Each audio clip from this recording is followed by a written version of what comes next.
Vamos focalizar o que a gente deseja, vamos focalizar a solução e não o problema.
A gente encontrou uma tradução muito clara através do trabalho Céu e Terra, de Laura Tamiana, para o universo da arte, desse universo da permacultura, da agroecologia, da conexão homem-natureza, que acontece já há 12 anos no Epicentro Marizá, que fica em Tucano, no interior da Bahia, e que foi fundado por Masha Renzi. A gente conseguiu trazer Masha, que é um grande feito, né? Uma pessoa que não sai muito de lá. Normalmente as pessoas da cidade vão até o Epicentro procurar em busca dessa conexão e dessa transformação. E a gente conseguiu que Marizá viesse até Recife e trouxesse um pouquinho dessa realidade para a gente e para a gente poder fazer essa reflexão do quanto isso é importante e do quanto é necessário, do quanto é urgente essas mudanças na nossa atitude, né, diária em relação ao meio ambiente, para reverter as coisas, porque, enfim, os desastres ambientais e tudo que vem acontecendo é resposta do planeta às nossas atitudes, né?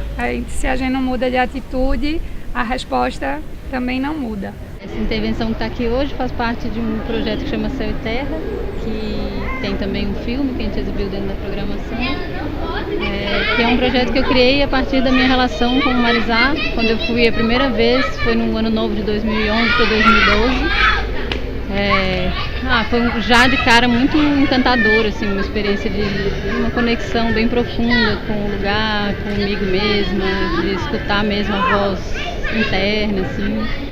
Eu já vinha num desejo de criar um trabalho meu, artístico, assim, eu tenho um trabalho de parceria já há alguns anos. E aí lá nessa primeira ida já, deitada nos braços do vovô, o cajueiro centenário lá, eu pensei, poxa, eu quero criar uma coisa sobre esse lugar e um caminho para compartilhar um pouco do que eu estava sentindo ali e me colocando um pouco à disposição do lugar também, que eu pudesse ser capaz de ouvir o que ele gostaria de dizer através de mim.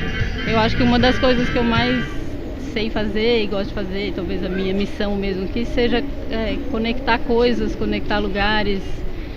Acho que é uma coisa que flui mesmo de mim, assim. Então era um pouco esse desejo também, dizer, poxa, como é que é essa experiência aqui eu posso, né, conectar com outras pessoas, levar aí um pouquinho disso para outros lugares e também levar algumas coisas para lá, né? Então eu passei um mês filmando e fotografando, aí trabalhei com as crianças também, elas filmaram, fotografaram junto, quer dizer, experimentando coisas, né, novas. Teve momentos de crise, de dizer, meu Deus, o que eu estou fazendo, né, tudo desorganizado, até que num dia teve a clareza de dizer, poxa, na verdade é a cara daqui, que é um lugar extremamente rico e orgânico, em que as coisas não são lineares, planejadas, né, em que tem toda uma harmonia, toda uma organização muito mais complexa, e aí veio essa clareza de que o projeto tinha que ser isso também. Então que ele fosse composto de várias camadas, que as pessoas pudessem descobrir a maneira delas, cada uma no seu tempo. E com sempre o desejo de que de alguma forma o trabalho pudesse tocar as pessoas nesse lugar que Marizá toca a gente, que é o de inspirar um sonho.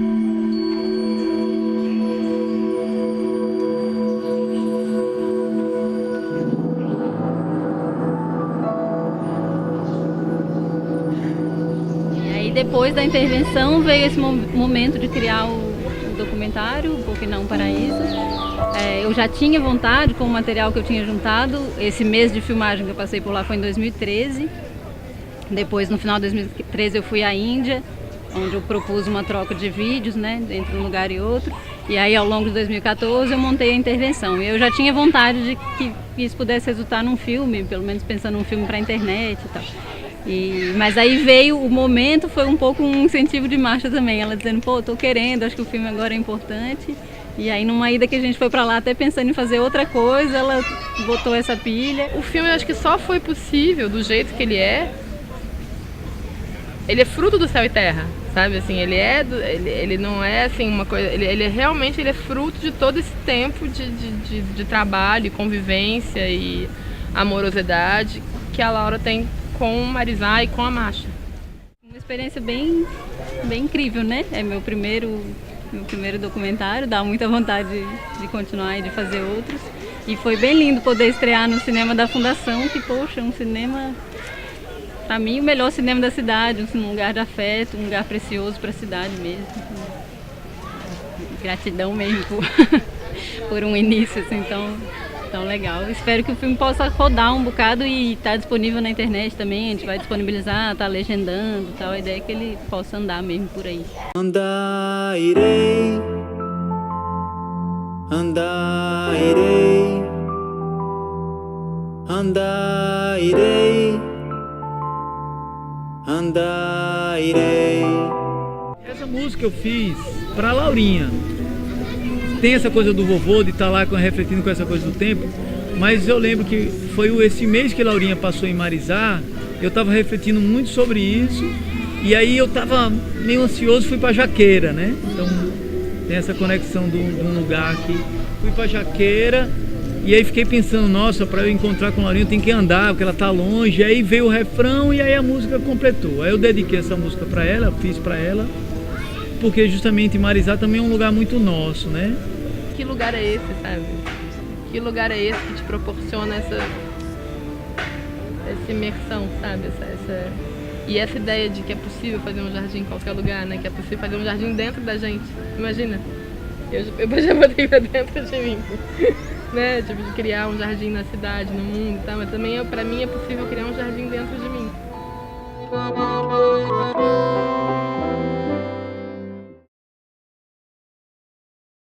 Todos os grandes movimentos começaram com pequenas ações. Muitas vezes, quem fez a pequena ação, como eu, não sonhou o tamanho que ia tomar aquilo. Então, eu quero pedir para vocês todas nunca subestimar o poder das pequenas ações. O objetivo era incitar as pessoas a conseguirem gerar menos impacto na cidade, no meio ambiente que estão vivendo. Então ela foi focada no manejo de água, da edificação em si, com técnicas que sejam fáceis de serem apropriadas. Então o círculo de bananeiras vai ser da evapotranspiração, da captação de água de chuva.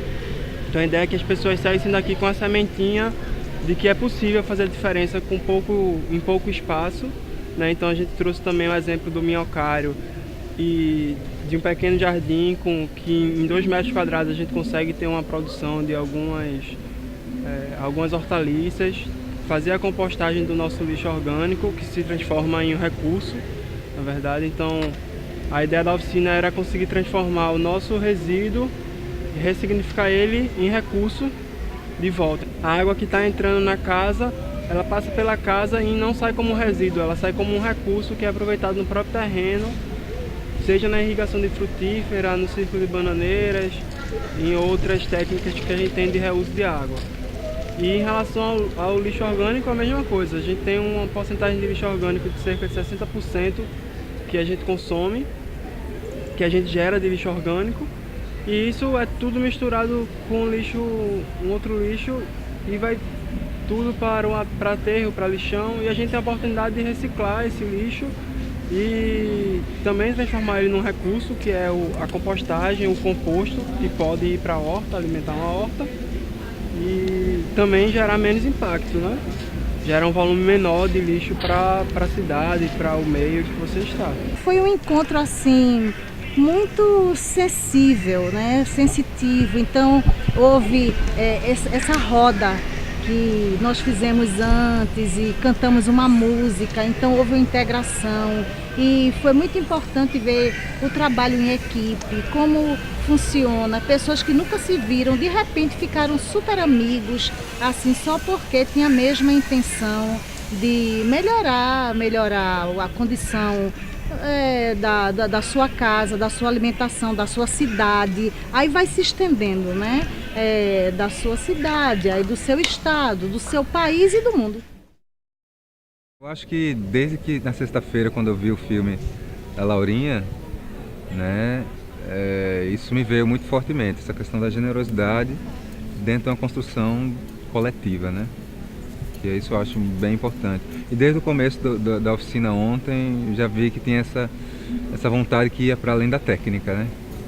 Que a terra já dá a terra já é generosidade em si, né? Acho que a gente está voltando a esse lugar do cuidado, né?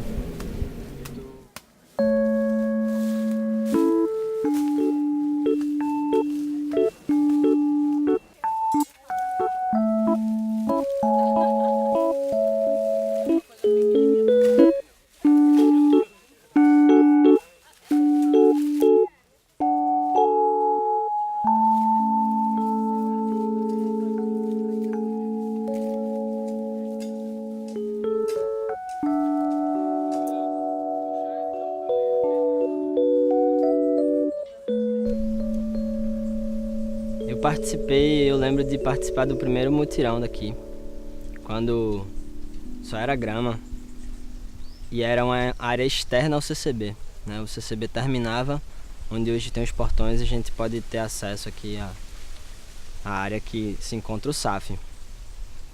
E eu consigo ver, tem uma perspectiva assim histórica muito boa, eu acho, cronológica, tanto da evolução do agroecossistema, como também do processo das pessoas. E vejo também essa reflexão em mim, né? Que com certeza é uma das motivações principais do meu curso, ao longo da minha formação, da minha graduação, vem daqui dessa área, né? Do trabalho aqui. Sem sombra de dúvidas, foi o que mais me motivou. E no grupo, né? Eu também hoje em dia percebo, inclusive pelo relato das pessoas, como hoje teve vários aí, da importância de todas as pessoas que fizeram parte do início do coletivo Guazuma foram para Marisa. O SAF sempre teve muito forte, com certeza, esse viés pedagógico, né? Eu não tenho a percepção de que aqui a gente produz como um agricultor, como para sobreviver disso. Não, é como uma experiência de mexer na terra e manejar o agroecossistema, né? Mas teve bastante produção, muita banana, muita mandioca, e também no solo a gente vê a riqueza do solo e o desenvolvimento do agroecossistema, da fertilidade do solo, da biodiversidade, da sucessão ecológica. Ele trouxe a proposta para dividir em grupos, né?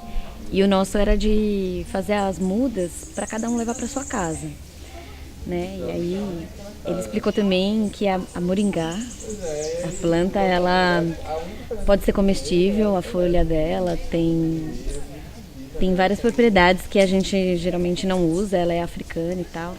Então, assim, a gente foi lá, pegou uma parte da terra num lugar, depois pegou embaixo da bananeira uma compostagem que já é antiga do grupo, e aí fez todo o processo da terra, encheu cada saquinho, e aí na hora de plantar semente, cada um foi colocando, na mudinha e regamos depois. Eu acho que a proposta é essa, assim, de cada um levar também um pedacinho do que foi a oficina. Nesse grupo aqui a gente fez o plantio da maniva. A gente fez em canteiros, tem 1, 2, 3, 4 canteiros aqui.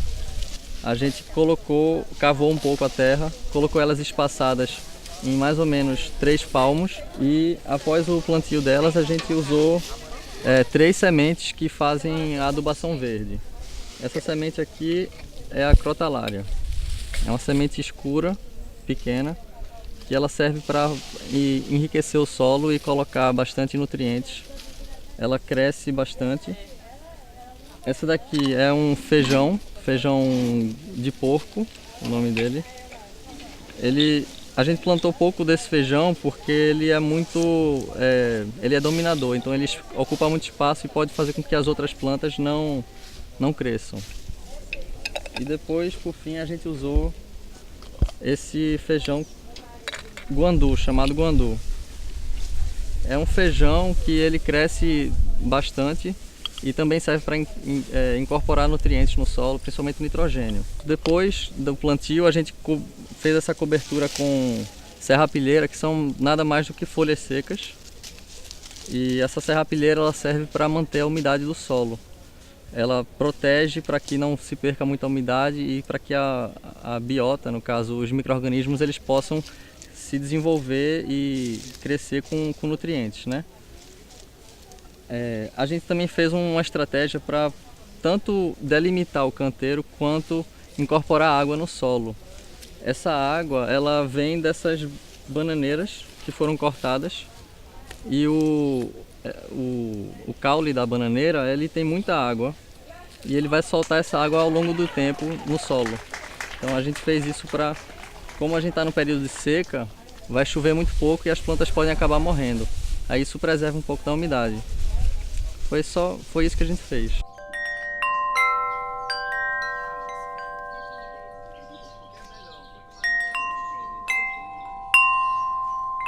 A natureza cria solo com 2 estratégias. Onde chove muito, cria solo com a floresta, como aqui. Folhas, madeira orgânica, raízes, os bichos, tudo. Isso se chama alfisol, que vem de alumínio e ferro, né? Agora, o lugar seco, o solo é criado pelo capim, pelas raízes do capim. Isso se chama molisol, ok? É o que acontece. O capim cresce e faz um tapete de raízes, cria um tapete profundo. Pode chegar a 10, às vezes mais de 10 metros de profundidade, os capins permanentes. Isso se chama molisol. Então, vem a seca, molha o capim cria aquela cobertura e as raízes continuam. Então, isso atrai minhoca. Então, molisol é um solo profundo, estável e rico por causa das minhocas. A gente usa o animal no semiárido, o animal que cria a fertilidade do solo. O animal é absolutamente necessário para o sistema. Então, mesmo vegetarianos, veganos, desculpa, mas vocês precisam de animais no seu sistema no sertão. Agora na região do mato não, porque esse processo é outro, não depende do animal. Então, para você recuperar uma área degradada no sertão, você passa os rebanhos, muitos animais poucos tempos. Eles comem tudo, eles comem 40% e pisoteiam 60%. Aí aquele que foi adubado, umidificado com urina e tudo, e coberto. Com isso, aí o animal tem que sair. 3 dias depois o capim começa a rebrotar. Se você tem um animal lá ainda, ele vai comer o broto. Aí o capim gastou suas reservas para rebrotar. Se come o broto, aí já foi. Isso é o grande erro do manejo do animal no sertão, em todo o Brasil. Então a ideia é ter muitos animais pouco tempo, de preferência menos de 3 dias, sempre em movimento para frente. E depois deixar um tempo de descanso muito maior, porque ali eles já tem bastante comida. Quando o capim está dessa altura, eles põem o animal de novo. Mas você deveria deixar o capim ficar bem alto, porque aí cria muita reserva de raízes. Então cada vez que passa o animal, o campo fica melhor. Então pode literalmente usar o animal para recuperar as áreas semiáridas. As pessoas acham que são a causa, são, mas não é o animal em si, é o manejo, né? Então, cada vez que passa em 3, 4 anos, você pode ter um campo praticamente desértico, já totalmente assim, revegetado. Se chama manejo holístico. No lugar que é mata, como aqui, você usa capim só para chegar na árvore, né? Mas eu usei capim lá em Marizá para chegar nas árvores. E se eu tivesse ficado com os capins, teria sido melhor, né? Naquele momento era um momento de abundância. Então, para vocês que estão se profissionalizando nisso, é muito importante. Alfissol, molissol, não tem nada em português. Nem existem essas expressões, que eu saiba, né? Mas vocês que estão fazendo aula, alguém está fazendo aula de solos, procure com seus professores, né? Que se eles conhecem esses, né? Essas duas. Talvez tenha outros nomes no Brasil, que eu não descobri ainda, né? Então, veja se vocês vão atrás dessa ideia, que isso é uma ideia muito importante para o Nordeste. Muito importante. A agroecologia sensitiva vem do aprendizado de Marizá, porque eu tenho a percepção de que a nossa vivência em Marizá pode ser dita como um curso de agroecologia, mas muito mais na sensibilidade do que na técnica. A marcha passa a técnica, ela trabalha as coisas lá, mas eu acho que uma vivência de uma semana, mesmo assim, não é suficiente para passar uma técnica. Você tem noção, mas você só vai saber se você praticar mais tempo. Então eu tenho uma percepção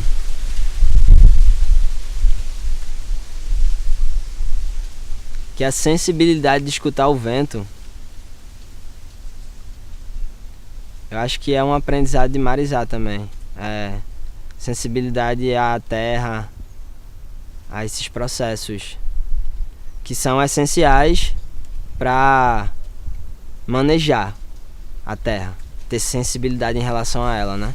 De saber quando é o tempo de plantar ou não, qual é a lua, saber ter a sensibilidade do solo. Isso é um processo de desenvolvimento da sensibilidade, na minha opinião.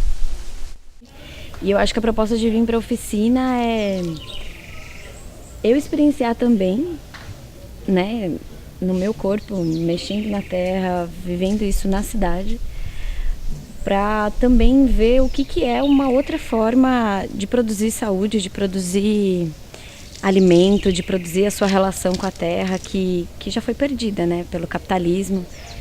É algo que não é vendido, né? O modelo hoje não é esse, de você fazer a sua muda, de fazer a sua semente. É todo um pacote tecnológico já vendido, que quando você vai falar de saúde no campo, as pessoas não conseguem compreender o que é isso, né? Você planta cana uma vez no ano e acha que é o seu trabalho, você tem uma relação de mercado com a terra. E quando você vem para uma oficina dessa, é outra proposta, de você lidar com a terra de uma relação única, né? Você é um só com a terra. Eu penso muito na questão de produzir meu próprio alimento, né? E ter consciência de que essa produção ela pode ser sustentável, ela pode ser uma produção que, em vez de empobrecer o solo, ela enriquece o solo. E também ela faz com que a diversidade de produtos, né, de culturas que são plantadas, ela possa ser bem grande. Em vez de ser uma monocultura, você planta mais de 10 culturas num espaço pequeno como esse. É uma questão de segurança alimentar, né? E preservação também. A gente pode ter uma zona 1, que seria onde a gente teria nossa horta, nossa canteiro medicinal, alguma coisa assim. E a nossa zona 2, que seria o pomar, que seria uma horta maior. Pode ser a própria cidade, pode ser uma praça, pode ser um canteiro na frente da sua casa. Então na cidade isso extrapola a barreira física, né? Então no momento que você composta em casa, mesmo no apartamento que não tem onde colocar, se você não fez um canteirinho com um jarro, então a gente mostrou que é possível criar alface num jarro, criar cebolinha e ter algumas hortaliças em casa.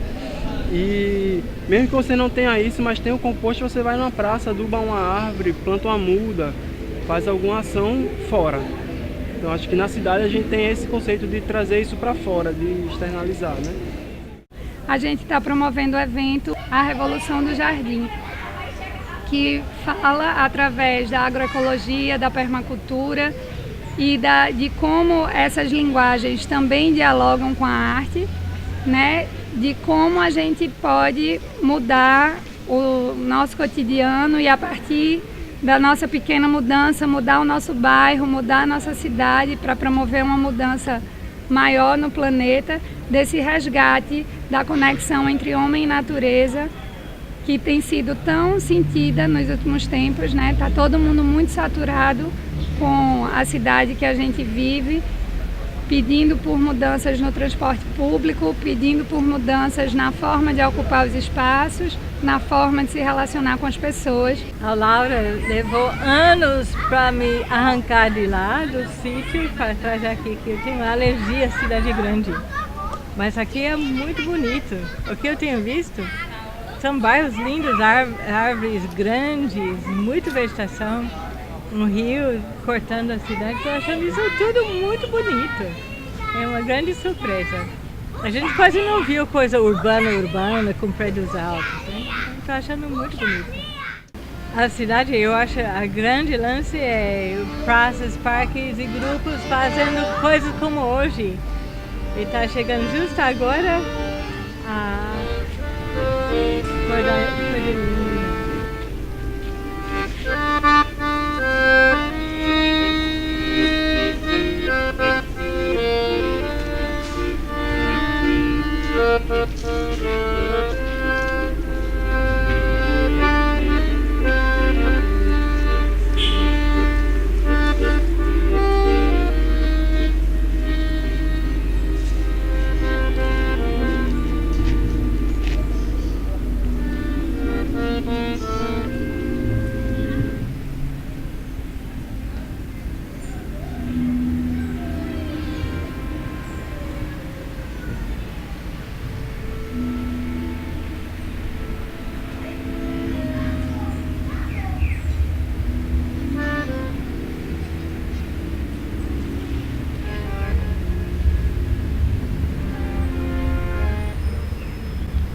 Quando se cala voz e pensamento, se cria um instante da eternidade.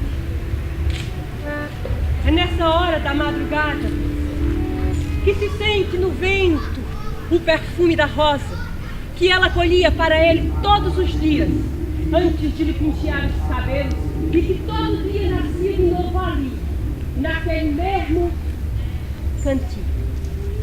Contam que foi dos dois juntos namorando que nasceu a árvore mais bonita do sertão, macho. Um umbuzeiro, bem na beira do Rio São Francisco. Contam que ele dá fruto o ano inteirinho e que quem come fica corajoso pro amor. Contam também que quem se abraça debaixo daquela árvore sagrada em noite estrelada e vê uma estrela cadente, essa luz, ganha de presente a visão da rosa, que aparece de repente, feito uma assombração abençoada, só para contar essa história.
através do contraste.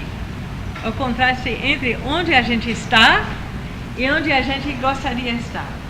Esse é o contraste.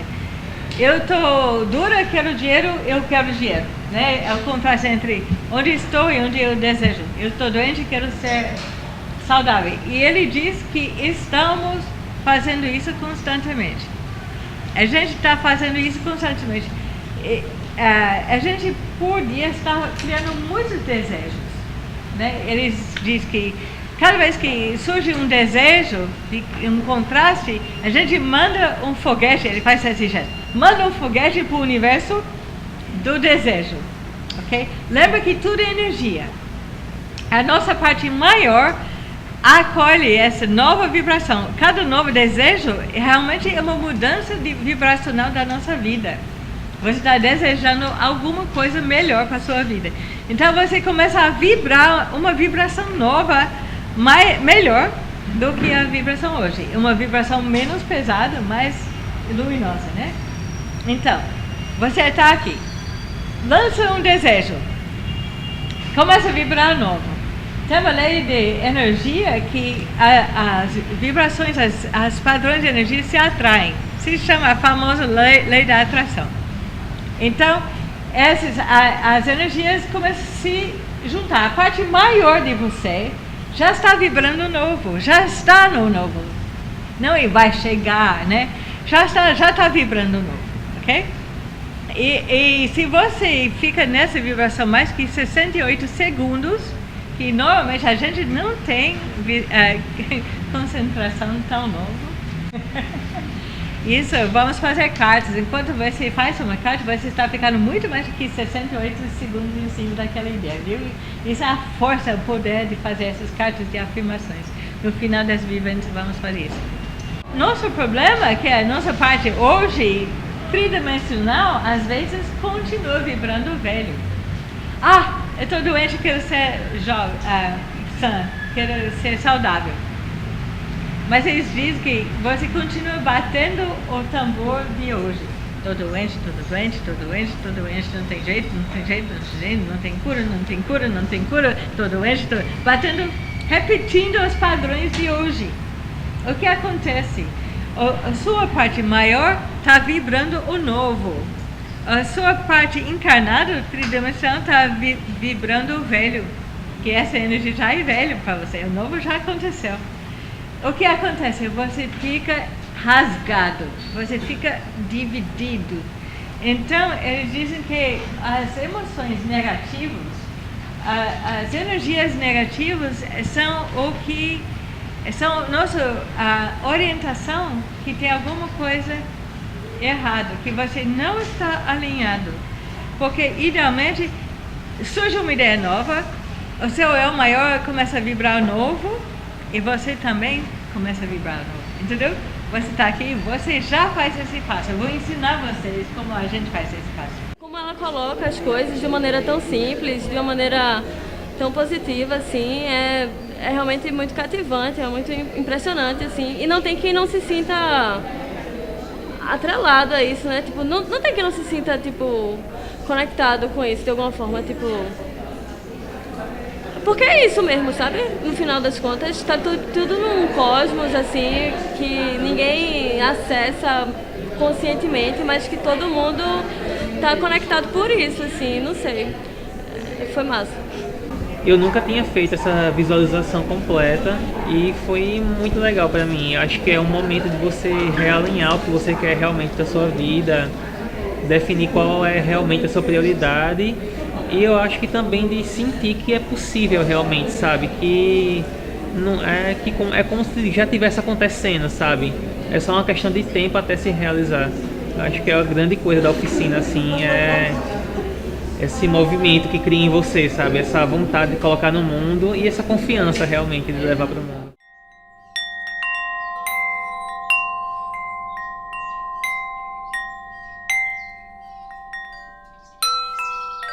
O paraíso está dentro, não está fora. O paraíso é você aceitar você mesmo, é você gostar de você, é você estar numa condição de aceitação com você mesmo. Quando você está assim, qualquer lugar é seu lugar e todos os lugares têm coisas incríveis, todos os lugares têm coisas para trabalhar.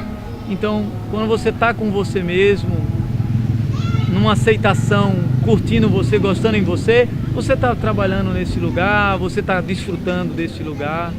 O paraíso mora dentro.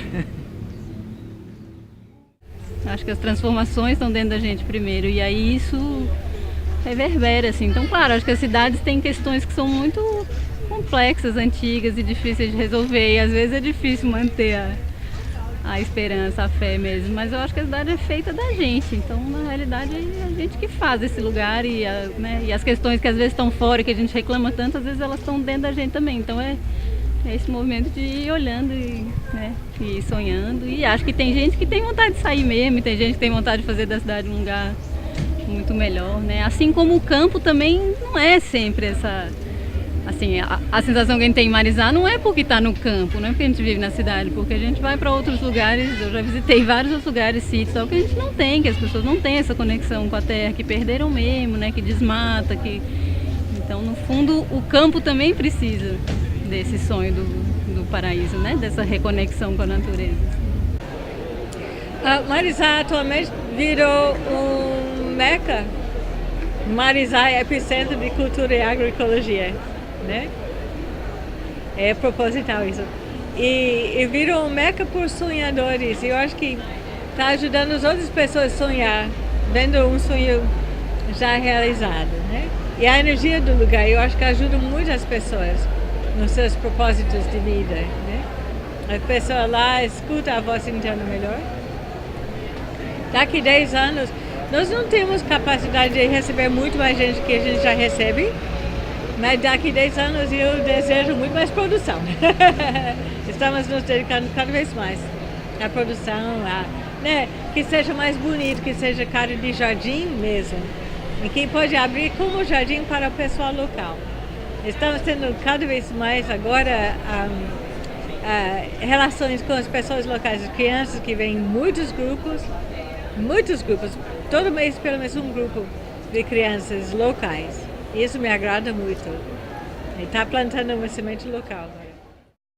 A gente entende que reforma é uma coisa que pode partir desde o micro de você querer mudar alguma coisa em você que vai possibilitar que melhore o mundo, né, como um todo, até a reforma política, a reforma agrária, todo o processo de reforma que vem acontecendo no país desde as manifestações de junho de 2013.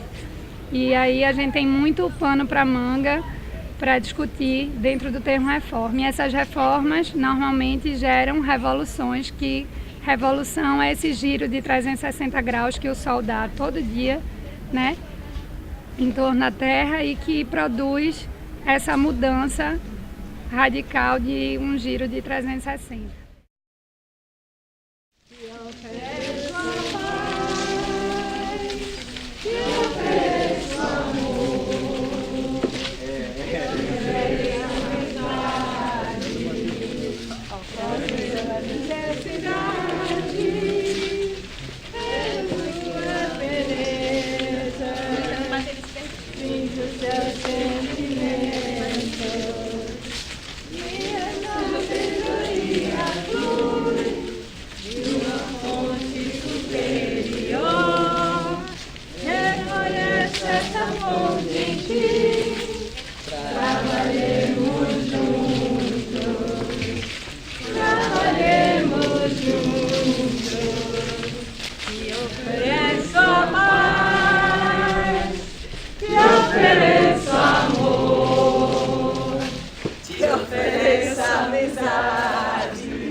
Suas necessidades, veja tua beleza, sinta os teus sentimentos, minha sabedoria flui de uma fonte superior, reconheça essa fonte em ti, trabalhemos juntos, trabalhemos juntos. Vamos entrando. Só paz, te ofereço amor. te ofereça amizade. Possa suas necessidades, veja sua beleza, sinta os seus sentimentos, e a sabedoria flui de uma fonte superior. Reconheça essa fonte em ti, trabalhemos juntos.